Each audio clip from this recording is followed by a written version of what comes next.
Kwa majina naitwa Mohamed Saum, ni mkurugenzi mkuu wa mamlaka ya usafiri majini TASAC au shirika la wakala wa meli Tanzania TASAC, lakini vile vile nimekuja Kigoma kama msajili wa mabaharia katika wiki ya kusherehekea wiki ya mabaharia ambayo kitafanyika kesho kutwa.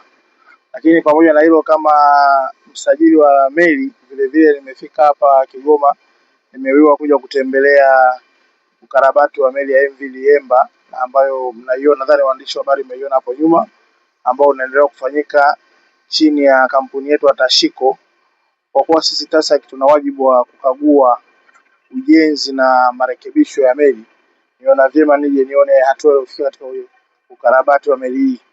Kama mnavyofahamu, mkoa wa Kigoma kwa kipindi kirefu umekuwa na changamoto ya usafiri ziwani kwa kukosekana kwa meli ya uhakika ambayo ingesaidia kusafirisha wananchi pembezoni mwa ziwa Tanganyika, na sasa hivi wananchi wengi wanatumia vyombo vidogo ambavyo haviko salama. Kwa hiyo serikali kupitia Tashiko iliona vyema ifanyie marekebisho meli ambayo ni ya muda mrefu.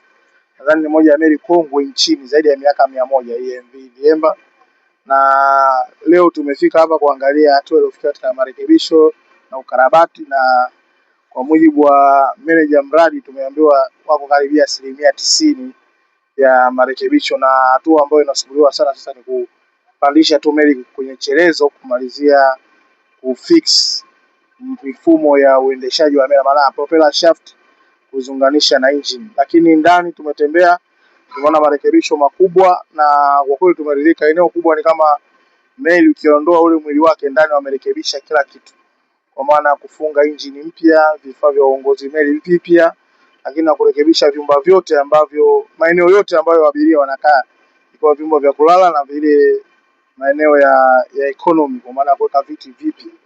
Kwa hiyo hatua inayofikia ni nzuri, na wametueleza kwamba kufikia katikati ya mwezi ujao watatuita kwa ajili ya maandalizi ya sea trial au majaribio ya meli.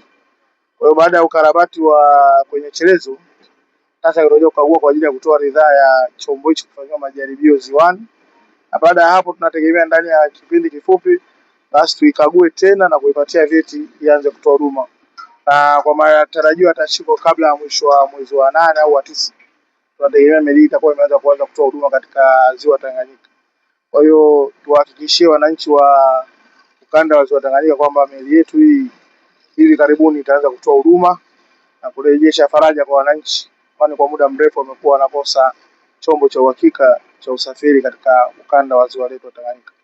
Kukamilika kwa meli kama nilivyosema, ndio roho ya usafirishaji pembezoni mwa ziwa Tanganyika, na mnavyofahamu mkoa wa Kigoma kuna maeneo ambayo hayafikiki kwa njia ya barabara zaidi ya meli. Kwa hiyo kwa wananchi wengi wanategemea njia ya ziwani kufika makao makuu ya mkoa, lakini kufanya biashara, uchumi na maendeleo ya maeneo yao. Kwa hiyo kuwepo kwa meli ambayo kama unavyojua inasafirisha abiria pamoja na mizigo karibia tani 300 utawezesha kuchagiza hata biashara pembezoni mwa ziwa Tanganyika, lakini kuhakikisha usalama wa maisha ya watu pembezoni kwa kupata usafiri wa uhakika. Kwa tunaamini pamoja na jitihada za serikali zinazoendelea kujenga meli mpya ya abiria katika ziwa Tanganyika, watu nasubiri ujenzi huo kwanza. Meli hii nadhani itasaidia sana katika kurejesha faraja kwa wananchi, kwani kwa kipindi kirefu kimekuwa ni kilio cha mkoa huu. Lakini kama tunavyoona sasa hivi ukarabati umeshafika 90%, na nimeelezwa sasa hivi watu wanafanya kazi usiku na mchana.